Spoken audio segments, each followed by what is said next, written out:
Hello, Smart Money Tree podcast listeners. Welcome to this week's show. My name is Kirk Chisholm, and I will be your host. And today I'm once again joined with my good friend Doug Heagren. Hey, Doug.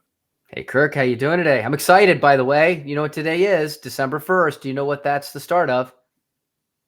Christmas? What is the start of Christmas? For the next 25 days, it is Advent. Shopping. Advent. And guess what? I am a member of two very important Advent calendars that I pick up every year. One is the German beer Advent calendar, and the other is the whiskey Advent calendar. So today, I get to start 25 days of practically double fisting. But anyway. How does that work, Doug? How do you get an Advent calendar with whiskey and one with beer? How do they make that? How did they make that? So there's a company out of Germany. The company was actually the beer one's through Costco, and they come out with it every year. And it's a company that goes to German microbrews, and basically a big cardboard box and 25 days of popping it open and pulling out a nice big, 16-ounce German beer. All these local breweries, it's amazing.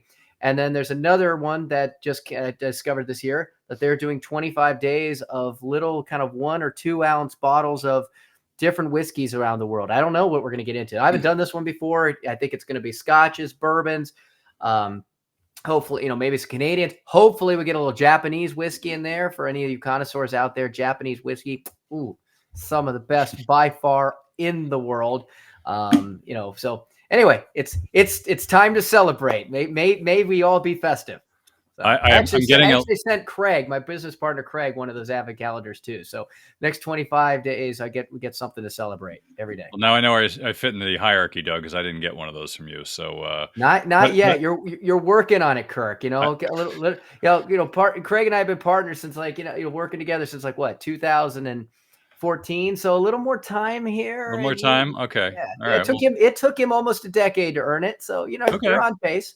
I need a lesson in adulting. I didn't realize they had Advent calendars for adults. Like I just got some for my kids, or I didn't get some for my kids. Red, our elf, got some for our kids, even though that they totally don't believe in any of it. So my wife and I kind of miscommunicated on this one. So my kids, we both went out and got Advent calendars for our kids. So now my kids are also double fisting the Advent calendar on chocolates, which is going to be wonderful, to have the house bouncing around. I do want to make a caveat, which I saw a statistic the other day. Speaking of adulting, we've talked about this before, Kirk, about the rising population of Japan and the impact that has on their economy.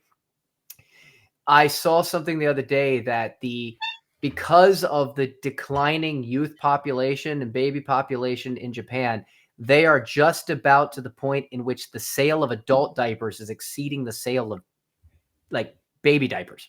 That happened 10 years ago. The first time it happened was 10 years ago. Yeah, because it was a big deal. We actually wrote a blog post on this on the Japan demographics, and that was the first time. I think it was 2012 or 12 or 14, somewhere in there, was the first time that adult diapers exceeded baby diapers, which is interesting. And this isn't the point of the show this week, but it's an interesting fact that impacts everything, which is demographics, right? We look at this country and we got baby boomers retiring, a huge wave of people retiring, leaving the workforce. That's a demographic shift. Is it going to change? Is it going to crash the markets tomorrow? No. And all these newsletters talk about that. Oh my God, it's going to be in the world. Baby boomers are retiring over a 15-year period. I'm sure it's going to be okay. We'll adapt. Will it impact things? Absolutely. Right? Japan, huge problem. Europe, huge problem.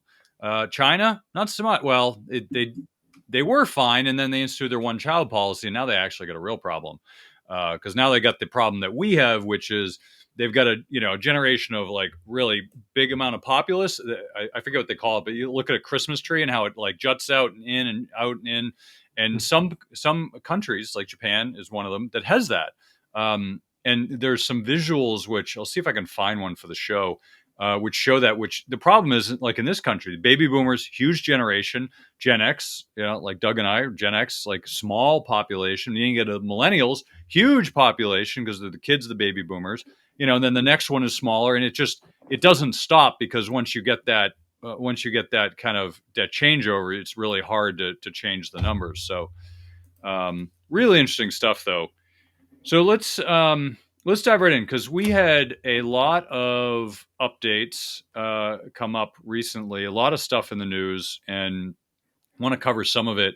But one thing I did want to cover is really kind of the title of the show, which is it still Black Friday? I found it fascinating this year. I'm always interested in just like being mindful of what's going on, because you never really know the numbers until they actually come out later.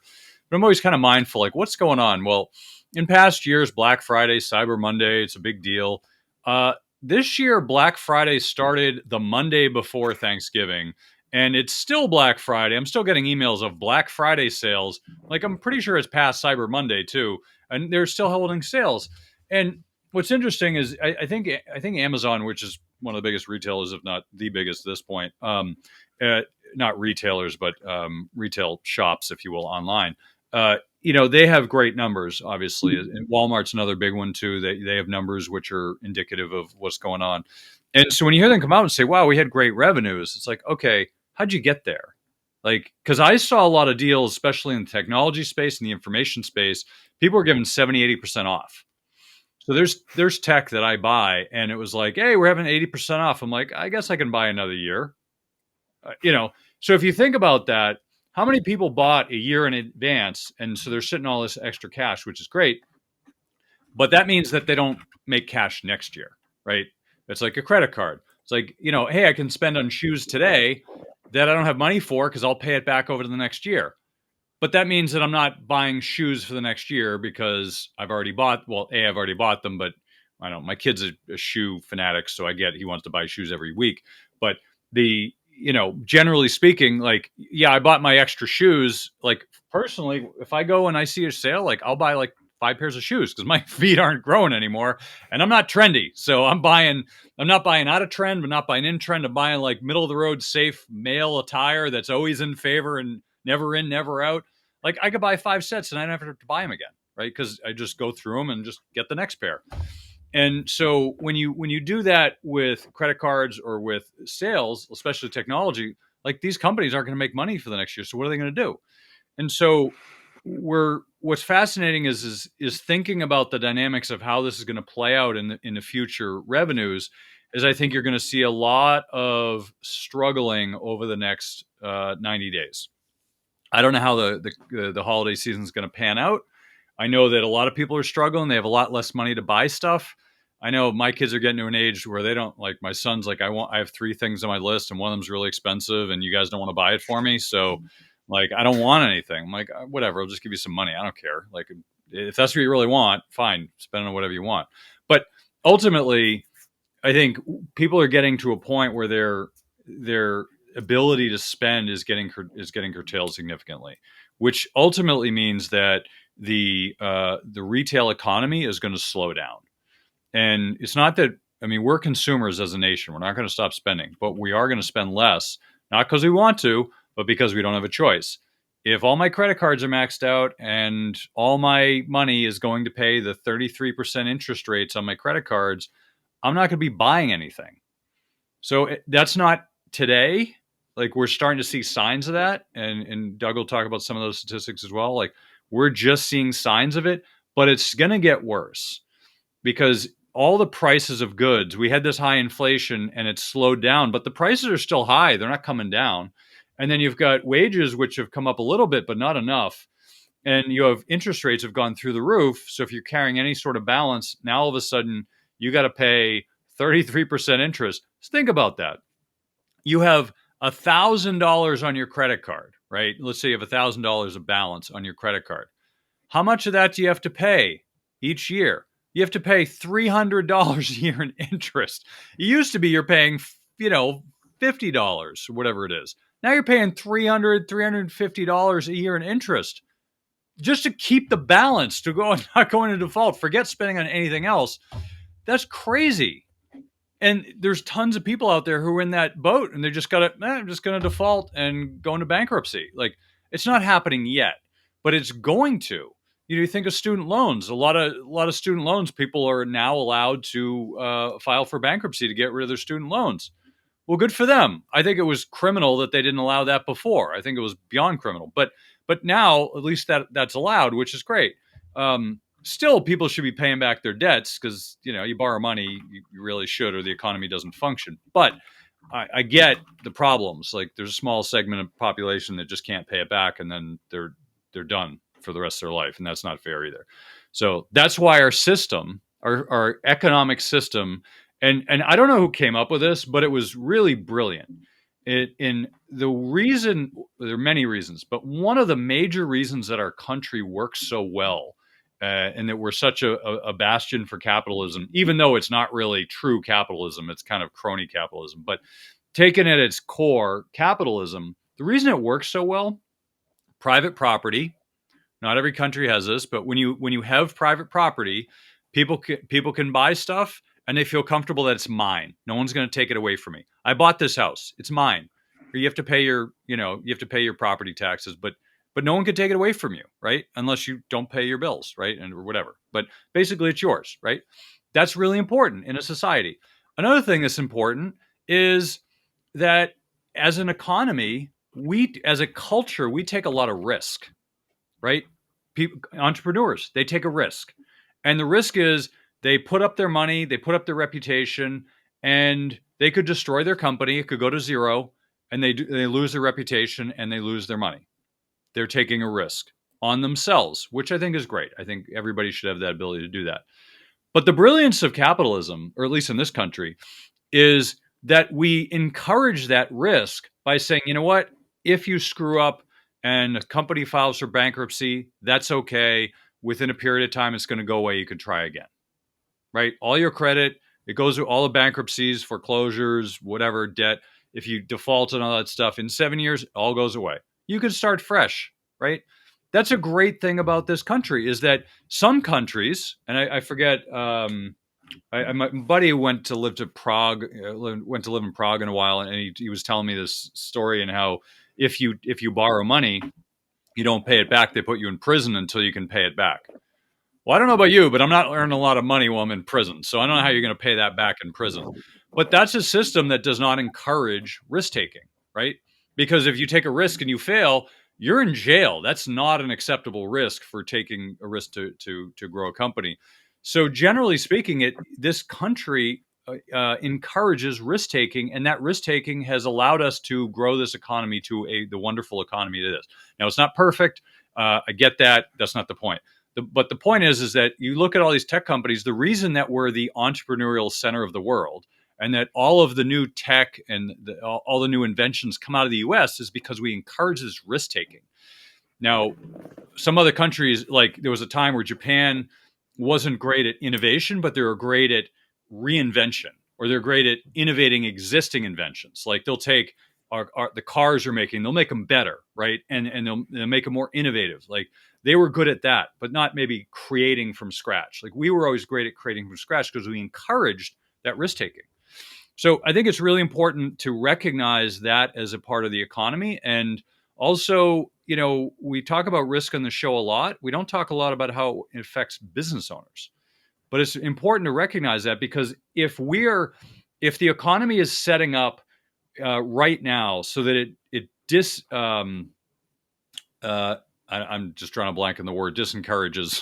I know it's probably not a word, but it's not encouraging risk taking, right? Because if we have high interest rates, I mean, you can't borrow money at a reasonable rate. You're borrowing money at double-digit returns, which is really hard to start a business. If people don't have money because the economy's in the crapper, people don't want to take risks because we're in a recession. All these different things that kind of negative reinforcement loop of starting a business. It means people aren't going to start businesses, which is going to slow down the economy overall. Because you have this cycle, right? Business creation to business destruction or sell off or whatever it is. But you got this arc that businesses go through. And if you're not encouraging the behavior at the beginning, it means you're not getting the rest through the rest of the cycle. And that's a problem. And so we need to be mindful of the fact that a lot of businesses failed in COVID. A lot of businesses have started since. And whatever happens, we need to make sure that there is some encouragement of that business cycle. Did you miss your opportunity to get PPP money during COVID? Are you waiting for our president to forgive your student loans? Are you excited about helicopter money? Me too. If you want free money, look no further. I'm giving away free money this week on our show. All I ask is 5 or 10 minutes of your time. I'm so excited to give you free money, I can hardly contain myself. Take advantage of me and my excitement to get your free money. Go to www.moneytreepodcast.com/free money. Follow the instructions today and get your free money. So before we get into the charts, anything you want to say, Doug, before we dive in? Yeah, no, I think we do, and of course you were thinking of discourages and disincentivizes, right? Yes, But that's what I meant to say. yes, I totally meant to say that. I mean, no, we don't have debtors prison, and I think that's what you're talking about. And ultimately, we're probably the only country in the world that I can think of that has actually got a foundation of too big to fail, right? And we've seen that and we talked about this last week, where there is a lack of tolerance of feeling pain by our society, by our government, and at the end of the day, there's been a lot of attempt to step up and to bail out of those critical situations. But it doesn't, and so all of those little triggers that are been put in place have allowed this economy to thrive well beyond the economy, economical headwinds that would be faced in many other areas. And again, you're right. If you're going to be discouraged from taking risk, if you're going to go to prison, we have some of those issues here. They've talked about, in criminal proceedings, a lot of times that they impose these fines that are significantly burdensome on the people that are most likely to commit the crimes, that have the least ability to pay those fines in the first place. And therefore, it makes it very, very difficult for, once they are, opposed to court crime, to be able to get out of that cycle. And then, of course, that puts them back into prison. But, and so we do have some of those things in place that are similar to that, but it has never been tied to the decisions around taking risk economically. And because of that, anybody, and I'm looking at the screen, looking through to anybody that's listening to this anywhere. I have said this before on other platforms, and even in this platform. If you have an issue with those policies that allow corporations to thrive, if you have an issue with policies that allow corporations to get tax incentives that they say, are not being given to the average person, guess what? Go out and buy the stock, because that tax incentive, that bailout, that ability for corporations and individuals of any level to go out and take that risk, and it will be easier for some than others.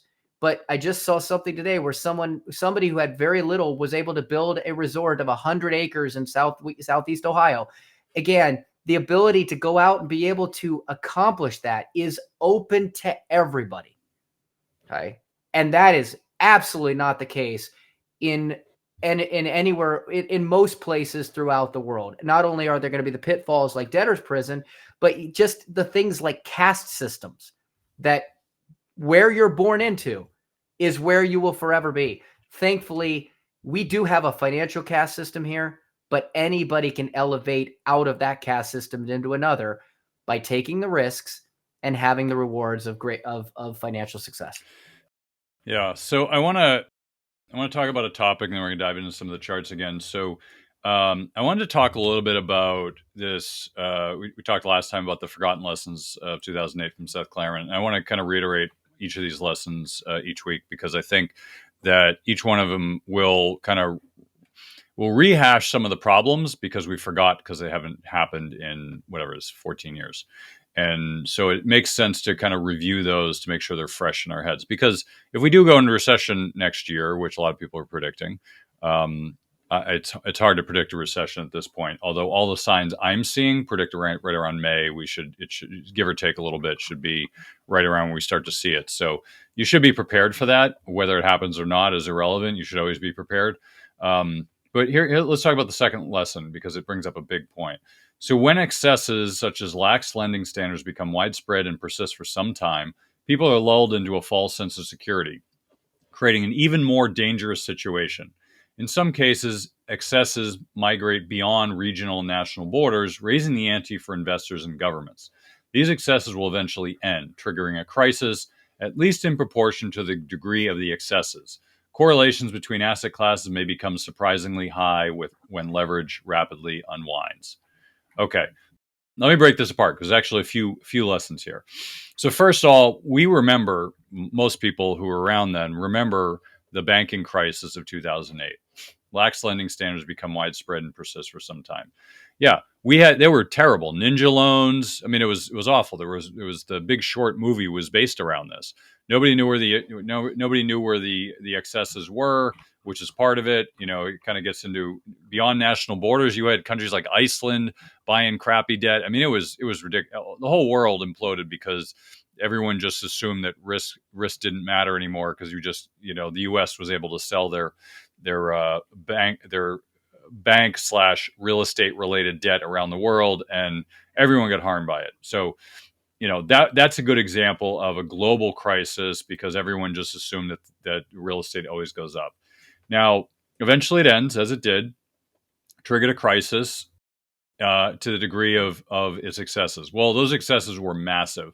However, when you think about it, the excesses that we have now are even bigger, right? So if you look at the housing market, you look at, well, I guess back then it wasn't corporate debt, but basically the housing market, right? Which is pretty large, right?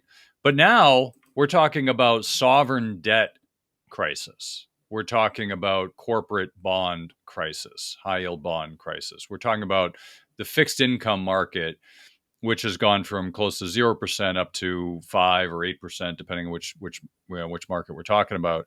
And that's a big shift. And it happened so quickly, which creates problems, as we saw in March for Silicon Valley Bank and First Republic. And we've got a few other banks, one other very large bank in particular.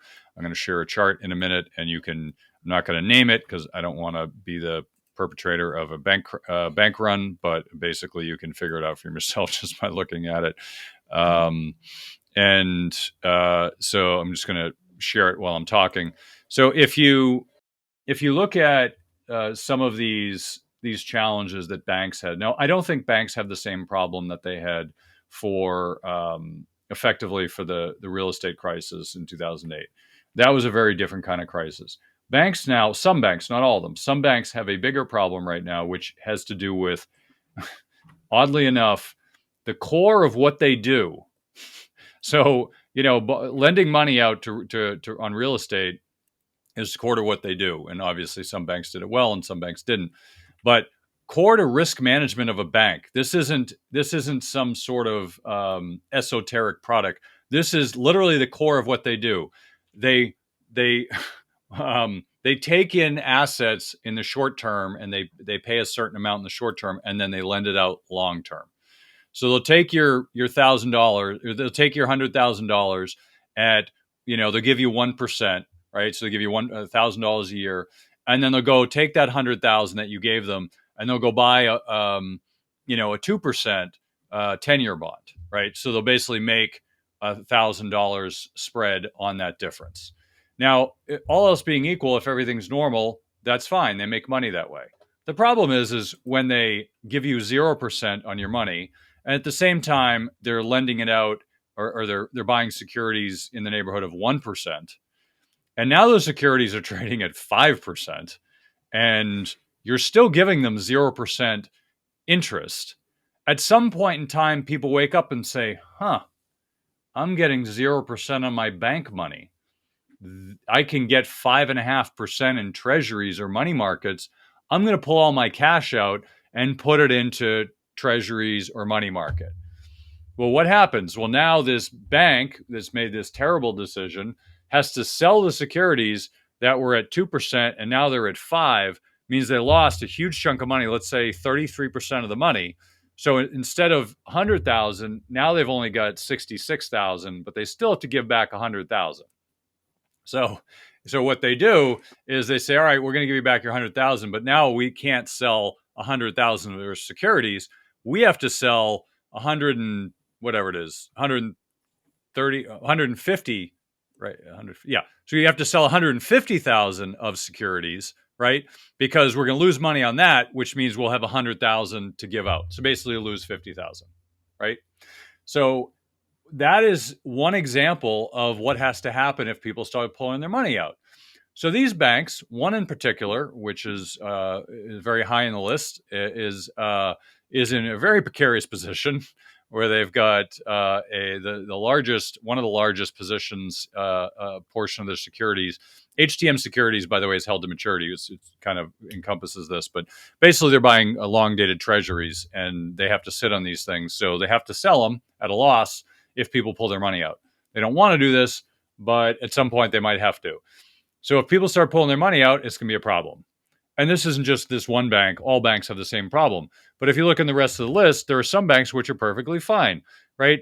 There are some banks, one in particular, Zions, which increased their held to maturity securities 1,651.6%.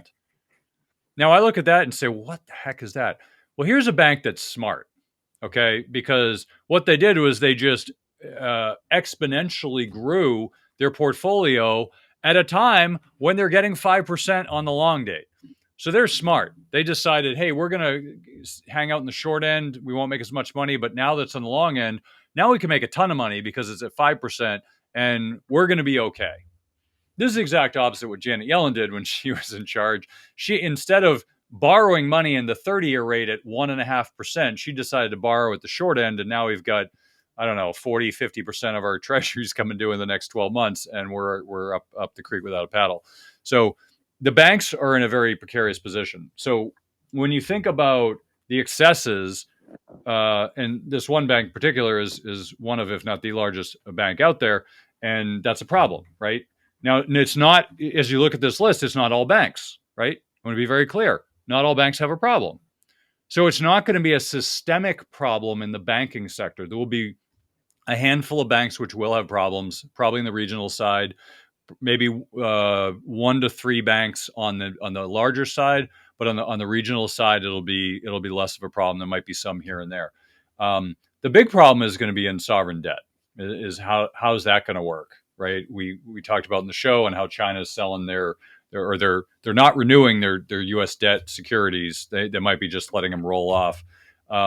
What this comes down to is the concept, and this is where I want to get to, the concept of moral hazard. Okay.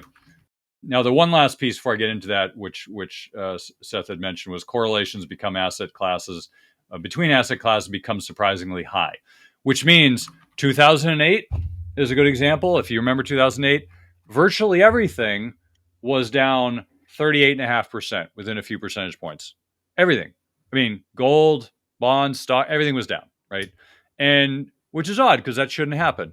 Well, 2022, that happened again. Everything was down, right? Virtually. I think it might have been 1 or 2 things up, but virtually everything had dropped. So there was no safe haven. So what he was talking about in correlations become surprisingly high. A high correlation means that when it's correlated to each other, it means you're getting the same return. You could have stocks and bonds, but you're going to get the same return regardless if you divvy it up between multiple ones. And that's the point, is when you get into crisis mode, which we've had and we will have again in the future, when you get into crisis mode, diversification is not going to save you. If anything, it's going to cause you more anxiety because you're thinking you're safe and you're not. So, and if bond yields start to climb, it's even less safe. So just be aware that, diversification is not going to save you necessarily because most people don't diversify properly. So even if you're diversified, international, gold, whatever you want to be in, you're not necessarily safe. So just be aware that there'll be high correlation. But I want to get into this concept of moral hazard. Now, moral hazard effectively is, to kind of read the definition just because it'll just explain it better than me. In economics, a moral hazard is a situation where an economic actor has incentive to increase its exposure to risk because it does not bear the full cost of that risk. So, for example, Wall Street, investment banks, and big banks, whatever, any sort of financial institution, in 2008, many of them, if not most of them, should have gone bankrupt because they did not accurately assess their own risks. So all the financial institutions that got merged into other financial institutions for their safety, they were effectively bankrupt, and the government didn't want there to be a run on all of the institutions, so they forced merged them. Lehman, I mean, J.P. Morgan acquired like a bunch of these firms. Bear Stearns, a bunch of these firms got acquired by a bigger, more solvent institution. And what happens is, if you look back, like AIG is a good example. AIG was AAA rated. It's one of 5 companies at the time that was AAA rated, which means they almost never go bankrupt. But this one effectively did. If you kind of let it play out normally, it was insolvent. And so what happens is you've got a company like that's effectively insolvent. Nobody should have got their money. Everyone should have not been able. They should have been fired. No bonuses. But what happens at financial institutions? Well, we got to pay them our bonus, or else they're going to leave, and we're not going to be able to attract talent. Okay, well, maybe the company shouldn't exist to begin with. Maybe you should just let that happen, right? Let them merge into some other company and let that be. They shouldn't get bonused for what? Bad behavior? But that happened all throughout the financial sector, and the public got squirrely about it. The public wasn't happy because, well, we had this bailout money, and it's going to basically bonuses from people that screwed up the company. Now, I get both sides, right? And I don't want to be a two-handed economist here, but I get both sides. If somebody screws up, they shouldn't get paid. Flat out shouldn't get paid. But if you got a company that's under receivership, so to speak, and is being run with some oversight from some heavy-handed people, and they say, well, we got to keep the lights on, we got to keep people here, but you can't keep people here because the whole financial industry is based on bonuses, right? So if you don't give bonuses, you're not going to work there, and many times your bonus is multiple X of what you're earning in your salary. So if you don't give bonuses, you can't attract anybody. That's just how the industry is constructed. And maybe it shouldn't be, but it is. So let's not talk about what should be, because it is. So if you're looking at this and you're thinking, well, how do we fix this? Frankly, I don't know. The government, the economy, our culture has supported this. So now, if I know that I can take a risk, and the worst thing that's going to happen is I don't lose any of my money personally, but the company goes bankrupt and I'll just get a job somewhere else. That's the worst thing that could happen. The best thing that could happen is I could make tens of millions of dollars. Let's go all in. Hey, let's all let it ride and let's see what happens. That's what happens in the financial industry. And it's been happening for decades, and it's going to continue to happen. I actually had a solution to this. I wrote a paper on this, and a handful of people read it, and some major publications poo-pooed it, but I don't think they really understood it. And if you're thinking about moral hazard, right? You cannot reward that kind of behavior, and it's hard to not reward it. But if you think about why this started to happen, here's why it happened. Back in, I think it was the 80s, early 90s, when effectively prior to this, all of the investment banks or big brokerage houses were private partnerships, which means that all of the partners had a personal liability to the firm. So if you're a partner and you're worth $100 million and the firm goes bankrupt, the firm and debtors can go and get your personal money that is not attached to the business. So I could go from 100 million to zero, even though the 100 million is tied up in real estate, my house, and the bank account. They can claw all that back because as a partner, you're liable. And so that prevented these big investment houses, these investment banks, from taking huge risks because they knew they were personally liable. So if somebody wanted to take a huge risk, they say, you know what? Nah, we're not going to do that. That's too much of a risk. We'll downsize that, or we'll do something else. But we're not going. It's too big of a risk for the firm. I don't want to lose my money as a partner. That kept things in check because people were on the hook for bad decisions. Now, what's happened is those financial institutions have gone public, which means they have no personal liability for screw-ups. You think about it. Goldman Sachs effectively got bailed out. They were on the hook just like everybody else, and I'm not going to pull them out, but just because they're seen as the best of breed in financial institutions, but yet they were still in the same boat as everybody else. And so there weren't many firms that were safe back in 2008, but they got bailed out, as did many other firms. And so what happened with them in the late 90s is they went public. And now all the partners, they got paid because they got paid for their shares, but now they have no liability. So yeah, let's just take risk. Let's take as much risk as we can. Let's keep growing the machine.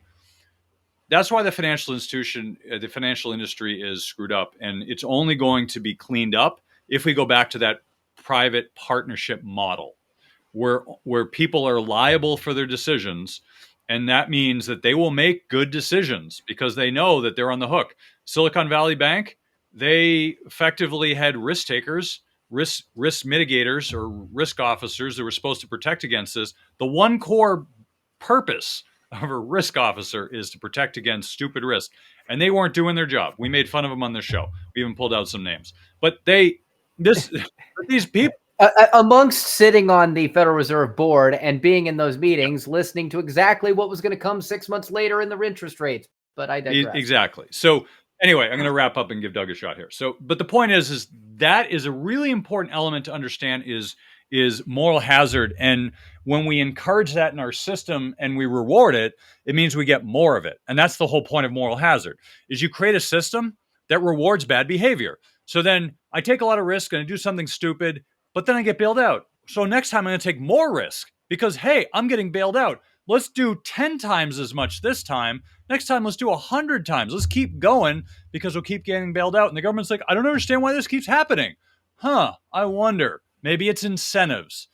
So if you really want to know the answer to most of our cultural problems, look at human incentives. Most people, they try to solve problems with what they think is the best response.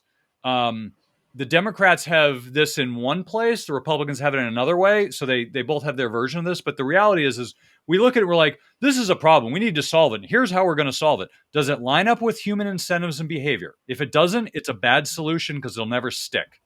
It just won't, right? You can't say, well, human beings typically do this. It's like saying, well, you need to bail out the bankers. Well, their job is to make money. You can't yell at them for making money, making a profit. That's their job. That's their entire job, is making a profit off of other people's money. You can't say, well, bankers are the problem. They're not the problem. They're just a job in the economy. The problem is systemic. It goes beyond the bankers. It's all of us, right? And it's what we allow. So just be aware of the moral hazard problem, because if we go into recession, we're going to start to see it rear its ugly head again.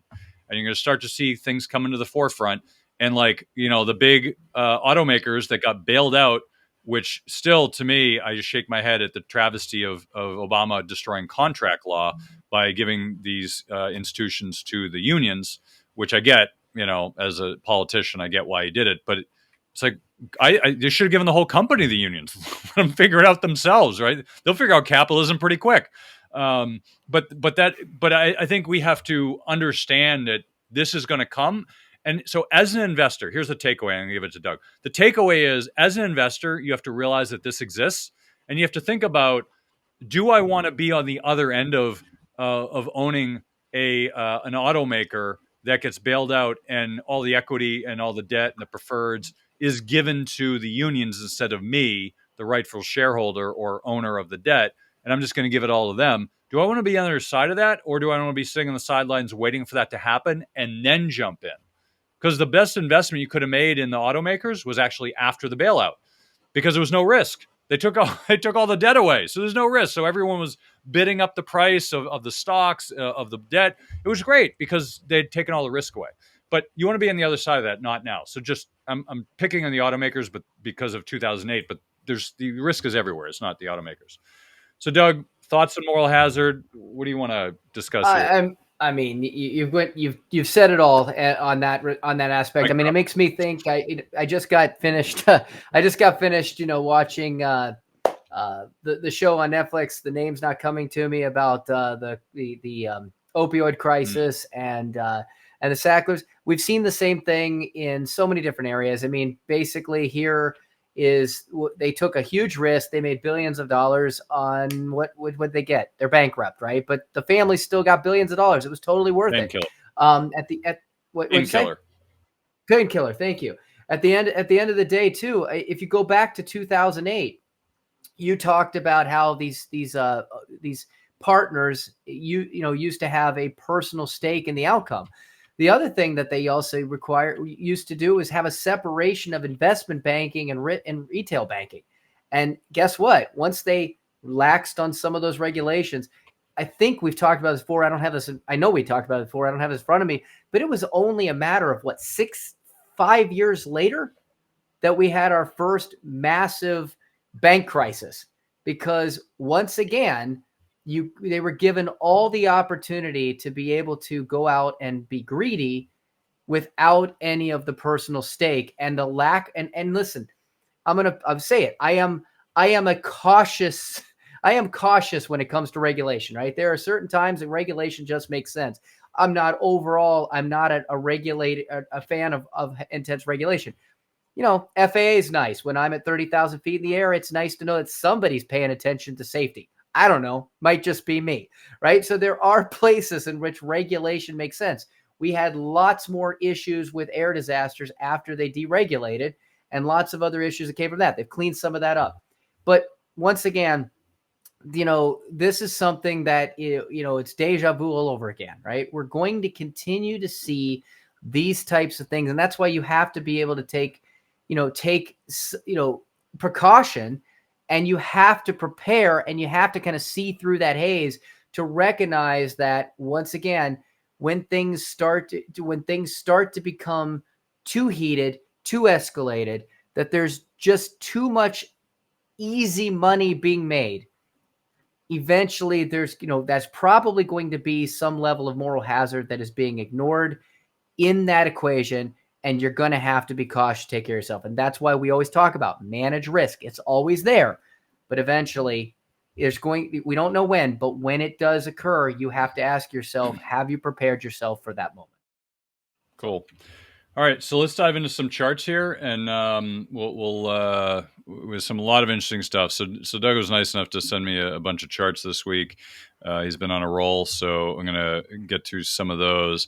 I do want to touch on one, and we'll just kind of go back and forth here. So this one I find to be interesting. It is the chart on the VIX. And for those of you who... I was hoping you'd go there. Yeah, I'll start there, and I'll let you do some of the other ones. So the VIX is a fascinating tool for understanding what's going on. Now, technically, you can invest in like options on the VIX.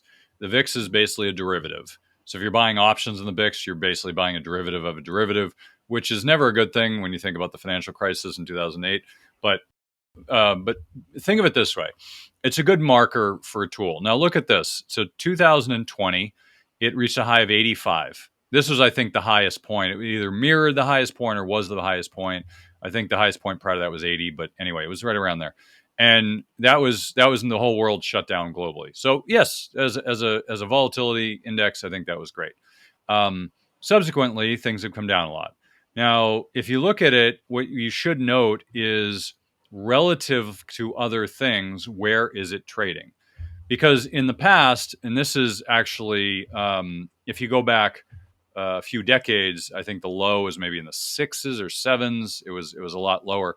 But recently, it's right around, I think, 12 and a half, 12.69. So that's relatively low. Anything below 30, I think you're good. People are generally feeling good. Over 30, people are feeling very skittish. So I think as a trend, you've noticed that things have trended down, then they started to trend up in 2022, and then they've trended down this year. And so what you should take away from this is it's probably not going to get much lower than this, but it certainly can get higher.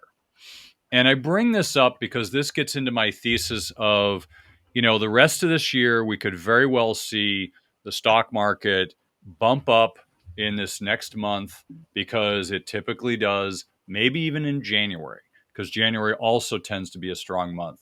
But in general, I would look at this as an opportunity to take profits off the table, free up cash, and just sit on the sidelines, get your 5.5% virtually risk-free treasuries while we wait, and just wait, right?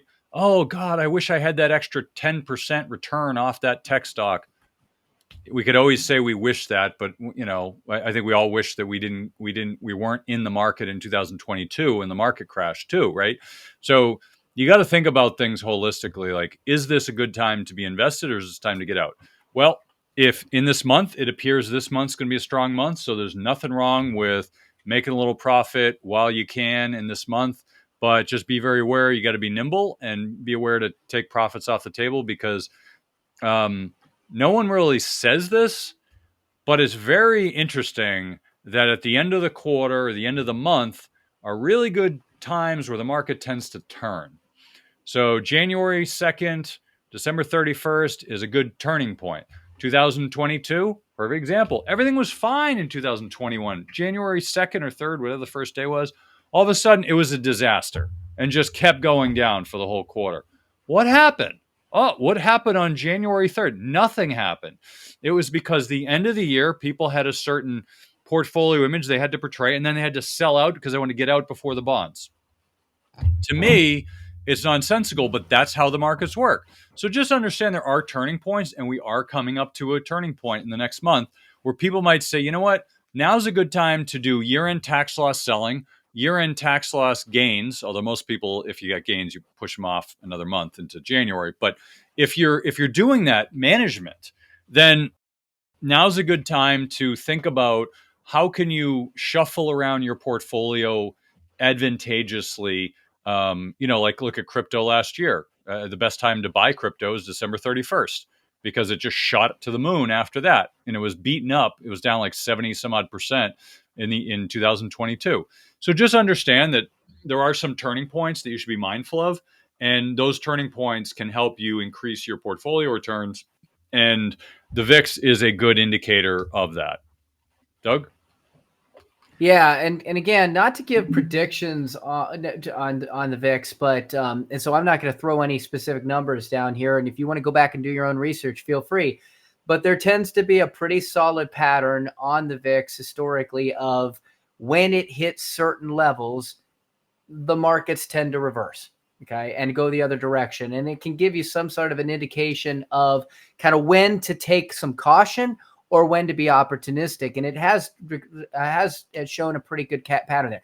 I caution using any type of VIX instrument out there. I'm not going to get into the details of understanding what contango is.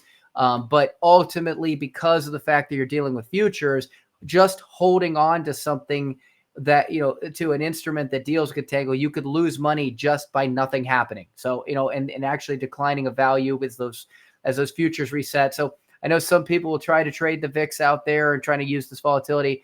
Listen, it's an extremely dangerous game to do that. So don't, don't, if you're going to use those instruments, let someone who's an expert in those instruments use them. But the VIX can tell you a lot of information around sentiment, and it can tell you a lot of information around where apathy is happening or overexuberance is happening in the market. That, again, when we talk about, as one of many metrics, it may be one of those tools that you can use to determine a little bit of when to maybe take more risk or go risk off. You talked about before, I want to jump to another one. You talked about earlier on this conversation, just the strain that we have talked about on the impact of household finances. Again, some of this might, in the wearing down and Black Friday, Black Friday deals. Although I thought it was really interesting, there are some Black Friday deals, though, that people have shown by walking around stores. Look at the Black Friday sale, and then they pull the sign out, and it's the same as the sale that was there before Black Friday. A lot of marketing around that, but there are true deals that are going on out there that have been continued. I think there is a lot of money that is, I think it's a couple of things. They're, these companies are trying to get what money they can in right now, and it's kind of like the federal government's gambling with Roth conversions, Kirk. The federal government saw that, it looks at your 401ks and your IRAs every day and calculates the money. And I'm going to come back to that chart, but calculates the money that people have that they're deferring. They make, well, I don't know if they make any financial decisions anymore, Kirk, but historically they have looked at trying to make long-term financial tax decisions around that revenue that's being deferred or postponed. Well, by changing the rules and allowing Roth conversions that used to not be allowed to anybody over $100,000 adjusted gross income, it created a wave of people that were able to make Roth conversions that hadn't previously been able to do that. Well, guess what? That's an incredible jolt to the federal government in terms of taxes, because now all of these people could do these conversions and pay an immediate amount of taxes on those. But here's the catch. That money is now flushed out of the system that used to be deferred as a future tax revenue source for our federal government, that in many cases has been significantly diminished. And I think that goes back to the Black Friday conversation. These companies are betting on taking a lot of money in right now. But what does that mean in terms of revenues in the future? And why are we worried? Why is this a compounding concern? Well, as you can see on screen right now, households are getting squeezed. Okay. You talk about, everyday expenses like we talked about auto insurance and home insurance. And, depending on what state you're in, Florida has seen an 88% increase in automotive insurance. We talk, offline, Kirk and I were talking with some other individuals about the impact of what an impact to a Tesla is, right? Because the expense of these batteries in these cars, now anytime that they get even a minor collision, it could be completely totaled. And that amongst, theft and other reasonings are resulting in extreme spike, and more in some areas. I'm in Minnesota. Rates, I think on the chart I saw, only went up by about 4%, thankfully. So I haven't been able to feel that. I think, Kirk, where you're at, rates have gone up about 14% on the East Coast, but 88%, 40%. This is a massive shift, to the budget, because this is something you legally have to pay for if you're going to be driving. What does that mean? More people are going to be driving uninsured, possibly? There's always going to be a fallout. Now you look at credit card debt hitting new highs. Again, people have taken on more, continued to do spending. They've run out of that M2 money supply that's there. So now they're going on credit. And this credit is also, being subjected to increasing interest rates. You talked about, Kirk, I think last time, even with a high credit rating, maybe seeing 15, 20% interest rates. For people that don't have a good credit rating, you might be talking 25 to 30% interest rates. There's some charts on that. Historically, credit card minimum balances requirements on monthly payments have been around 2%. Okay. The problem is when interest rates get up to 20 to 30%, you can't do a 2% minimum and cover the cost of interest. So now the minimums, which they may have shifted that minimum, how much was covering interest rate versus how much was going to principal, it shifted. More money going to interest, less money going to principal. There was already an issue getting out of credit card debt before, because minimum payments they're not amortized. They don't put money towards paying down that principal.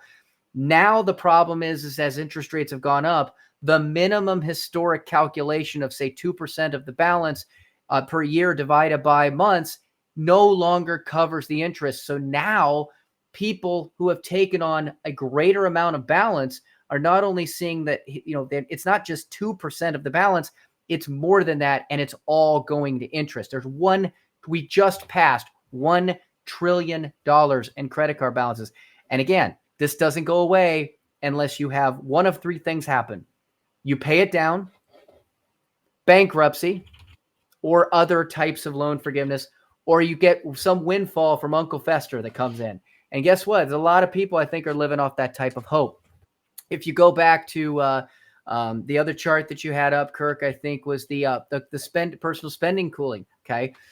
This, again, as long as people have cash flow, they're going to feel that they can get by to next month. But here's the issue. Here's the domino effect. U.S. personal spending cools. Where does spending go, Kirk? It goes to the corporations that charge for things. And generally, it's going to be goods and services, because you can't not spend on your heating bill. You can't not spend on your auto insurance within, of course, legal parameters. So this means that it's going to start to affect the economy. Those companies are paying people to do those jobs. those people are the people that are again spending less. So if you're spending less to companies, they're paying people. Now those companies are going to start doing layoffs. And those companies start doing layoffs, that's even less money to spend. And if those people already have high credit cards, and if those people already have high student loans, and if those people are part of the people that took on these exceptional mortgage rates, which of course we can get back into. I know we're running out of time, but there's now it's again, how much to rent versus how much to buy and what makes sense there. And a lot of people took on a lot of mortgage debt over the last 2 to 3 years. And some of this was at lower interest rates, but a lot of it was also at the new higher interest rates. Now, all of a sudden, it's all good as long as cash flow comes in. And as I've said before, the number one cause of financial stress is lack of access to capital. You don't pay for things. Whoever you work for is paying for things. You get the money, it goes through your fingers, you can funnels out the door. When that stops and you now become responsible for paying for those things, and it is only from what you already have, that's when the domino effect occurs. Because how do you pay those credit card bills? How do you pay that auto payment? How do you pay that insurance? And eventually, and I know there's a lot of pundits out there that say real estate is one of those things everybody wants and needs. Eventually, there's going to be a question on how do you pay for housing. And a lot of people equate this, Kirk, housing to mortgage payment, right? Well, they don't have any mortgage payment. But we've talked about some people are all of a sudden, if they have a mortgage payment or not, are seeing a $900 per month increase just to cover a home insurance, just to cover property taxes. That's real effect on cash flow. And eventually, when it all compounds, you will potentially, let's say guarantee, but you will potentially start to see some people who already have paid off their mortgage be in a position of having to consider selling because they can't afford to stay where they are. Housing is more than just a mortgage payment. I think it's really important for people to understand that. Yeah, that's important. And I'm going to touch on one chart before we wrap it up here. So I wanted to point this out because I see this kind of stuff a lot. And I think it's really important to kind of show the difference between causation and correlation. And so looking at this chart, and those of you who are listening, I'm just going to explain it to you.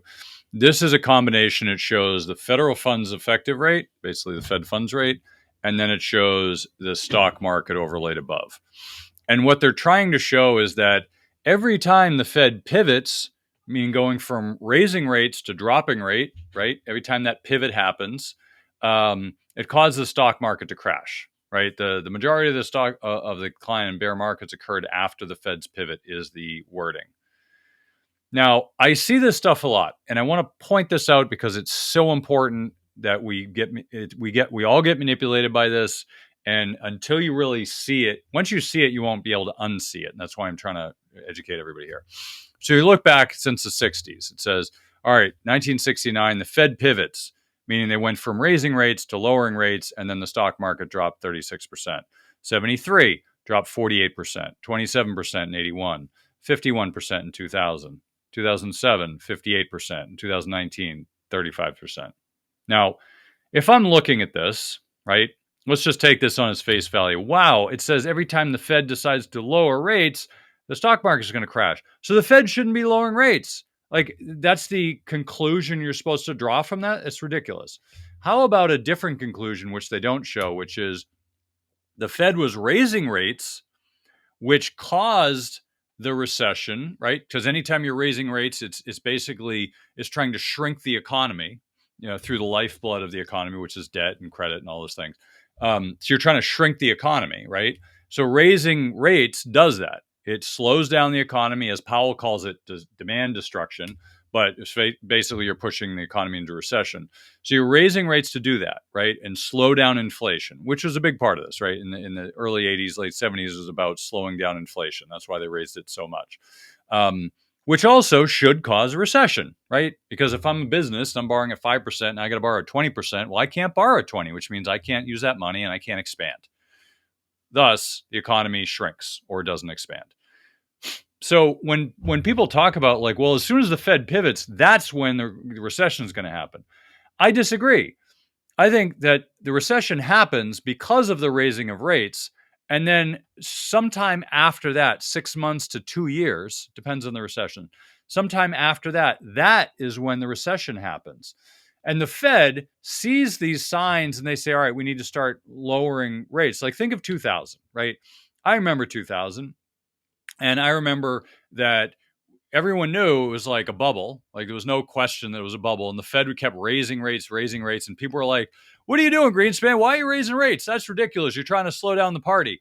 And then, Abby Joseph Cohen, at the end of the year, broke the gavel.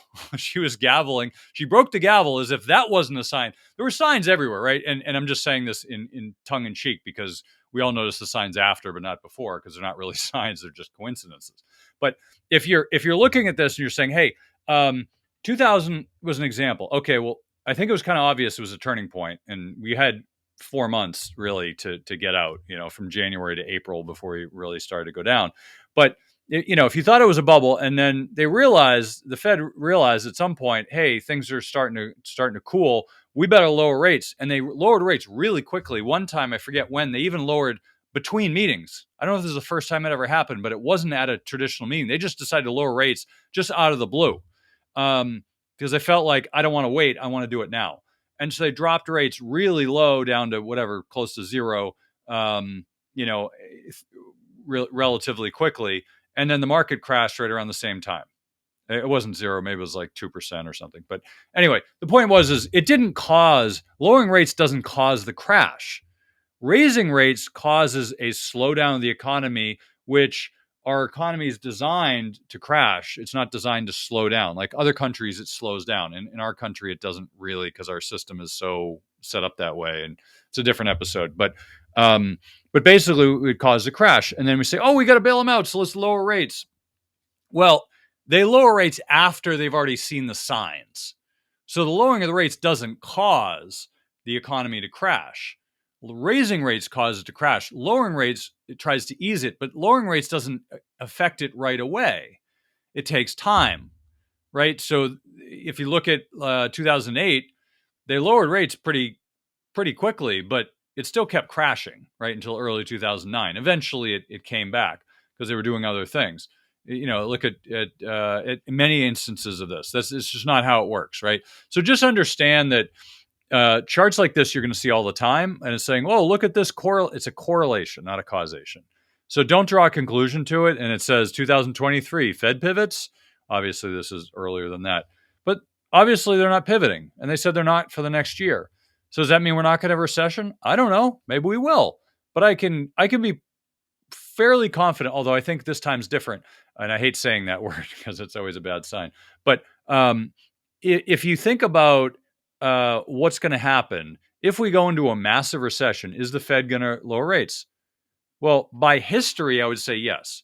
I'm not so sure this time, but I still got this in the back of my mind. Like I got to prepare for them to lower rates. And if they do, it's all in chips on the, that kind of a thing, which people have been doing. But until then, and by the way, I'm not suggesting you go all in, just saying it as an illustration.